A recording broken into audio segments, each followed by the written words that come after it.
d'avoir répondu présent à mon invitation à ce point de presse portant sur la situation chaotique des caisses sociales sous tutelle de l'État, notamment la Caisse nationale de sécurité sociale, CNSS, la Caisse nationale d'assurance maladie et de garantie sociale, CNAMJS, et la Caisse des pensions et des prestations familiales des agents de l'État, CPPF.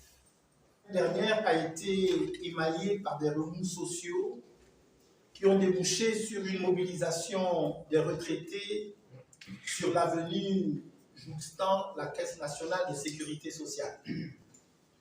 Privilégiant, comme d'habitude, la violence au dialogue social, le gouvernement a dépêché les forces de police sur place afin de disperser les citoyens manifestant pacifiquement.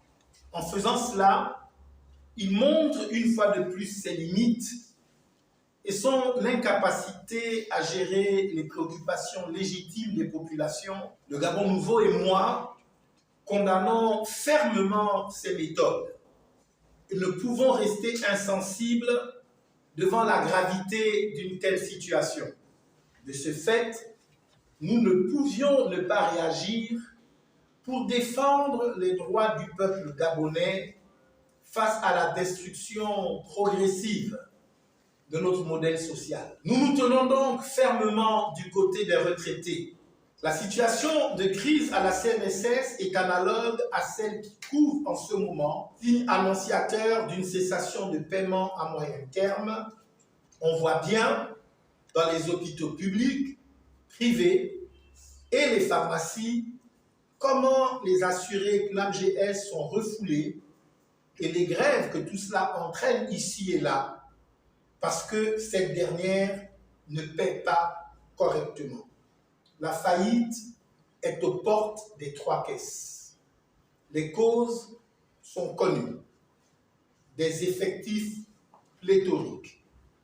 Une masse salariale trop importante absorbant une partie conséquente de l'enveloppe budgétaire censée être consacrée au suivi sanitaire des assurés et au paiement des retraités. La mauvaise gestion caractérisée par des distractions de fonds publics et des choix d'investissement ou de dépenses éloignés du cœur de métier de ces structures.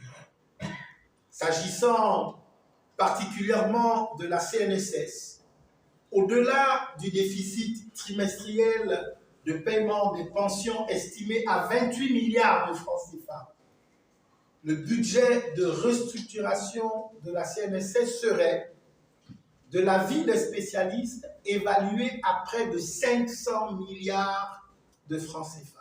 Comment comprendre qu'une société qui a été accompagnée par l'État pour emprunter 45 milliards de francs CFA en avril 2019 à la Banque des États de l'Afrique centrale, BEAC, pour la construction de 1000 logements sur le site d'Okolassi, au travers de CNSS IMO, une filiale créée à cet effet, puisse se retrouver 3 ans plus tard en situation de cessation de paiement.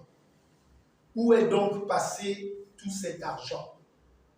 Cette question vaut tout son sens puisqu'à ce jour, nous attendons toujours de voir la cité en question et les logements promis. À sa place se trouverait un vaste chantier en ruine, d'après diverses sources, en lieu et place d'une structure tournée vers la protection sociale des salariés et des retraités. La CNSS a été transformée en un cadre d'accueil de toute forme de clientèle politique et ethno-régionale. Les conséquences fâcheuses sont là.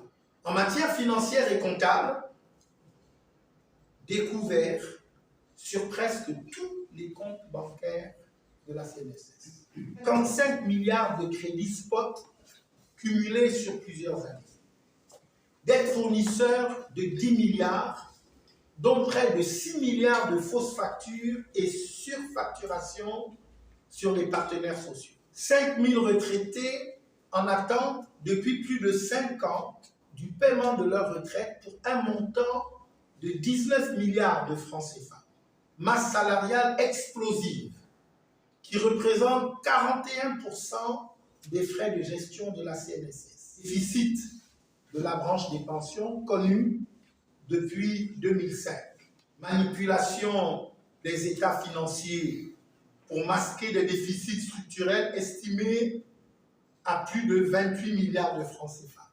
À cela s'ajoute le train de vie dispendieux des dirigeants qui, d'une administration à une autre, se sont attribués des avantages colossaux de mission, primes de recouvrement et divers forfaits ou bonus pour des montants chiffrés à plusieurs millions de francs CFA par jour. Ainsi, l'argent des retraités de la CNSS et des assurés de la CNAMGS a été l'objet de spéculations financières. Entre-temps, les responsables de cette banqueroute ne sont pas inquiétés. Est-ce là un état de droit, un pays émergent? Pour le point précis des dettes sociales, on note 85 milliards d'impayés de l'État. Le gouvernement s'est engagé à régler une partie de cette dette à travers 2 conventions.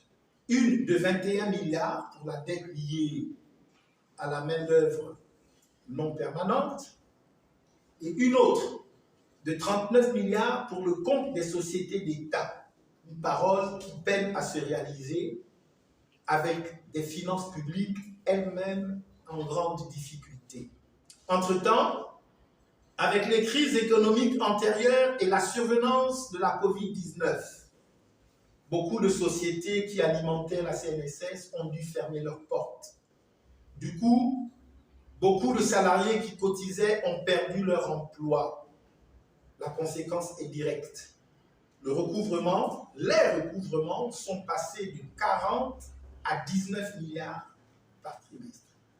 À cela, il faut ajouter que près de 700 entreprises ne paient pas les cotisations de leurs salariés à la CNSS, soit un manque à gagner de 300 milliards de francs CFA. Sur les 19 milliards recouvrés par trimestre, la part réservée aux salaires est de 2 milliards, contre 9,5 milliards de francs CFA seulement pour les retraites. Mesdames, messieurs de la presse, on comprend que les retraités, nos anciens, sont méprisés, désabusés, escroqués par la CNSS et ce gouvernement. Où va le Gabon à ce rythme de gabegie et de malgouvernance? Dans un sursaut, le gouvernement a annoncé des mesures visant à redresser les comptes et la gestion de la Caisse nationale de sécurité sociale, la dissolution de ses organes décisionnaires, à savoir le conseil d'administration et la direction générale. En remplacement, il a été instauré une administration provisoire. Il est évident que l'entière responsabilité politique de la faillite ou la cessation de paiement actuelle de la CNSS repose sur le gouvernement. Mots qui minent cette structure parapublique sont dénoncés depuis des années par les partenaires sociaux sans que la tutelle n'intervienne vigoureusement pour stopper les dérives administratives et financières. Aujourd'hui, ce sont des pères et des mères de famille du 3e âge qui se retrouvent dans une situation d'une indicible précarité, avec à la clé l'insécurité sociale et des incertitudes sur leur avenir et celui de leur progéniture. En arrachant in extremis un accord avec quelques banques pour sauver le paiement des retraites cette semaine, le gouvernement a trouvé une solution provisoire qui, de toute évidence, ne pourra pas tenir longtemps. Dans l'optique de trouver une solution pérenne à cette crise, dans l'intérêt des salariés et des retraités de la CNSS, je suggère que le gouvernement ouvre la voie à un dialogue franc et intense avec les partenaires sociaux, à construire avec lui un agenda de réforme tel que la prise de mesures structurelles idoines dans le respect des droits des salariés au regard de l'inévitabilité de l'option d'un plan social pour ajuster les effectifs et la grille salariale de la CNSS aux réalités budgétaires actuelles. Le gel de nouveaux recrutements durant la période transitoire, la transformation du modèle économique de la CNSS, la mise en recouvrement systématique des agents économiques privés, la refondation des textes organiques de la CNSS pour la ramener à son activité centrale et renforcer la sécurité des fonds collectés. Pour clôturer ma déclaration de ce jour, je tiens à souligner qu'une restructuration de la CNSS ne sera rentable que si le gouvernement honore ses engagements, revoit le Code du travail et relance véritablement l'économie au-delà de simples slogans démagogiques. C'est le dynamisme économique qui va véritablement garantir le financement de la sécurité sociale sur le long terme. Fait référence à des investissements soutenus, à une croissance hors pétrole à 2 chiffres, à des salaires revalorisés et à des emplois massifs. Sur ce, je ressens une forte crainte quant à la capacité et à la volonté de ce régime d'y parvenir. Enfin, je tiens à réitérer mon soutien total et indéfectible aux retraités de la CNSS. Je rappelle qu'ils n'ont pas à payer les conséquences des nominations politiques fantaisistes qui ont plongé la CNSS dans la faillite actuelle. De ce fait, j'enjoins les autorités gabonaises à les traiter avec respect et dignité en procédant au versement régulier de leur pension de retraite. J'estime que ne pas payer leur pension à nos anciens est tout simplement inacceptable et doit être considéré comme une haute trahison envers notre nation.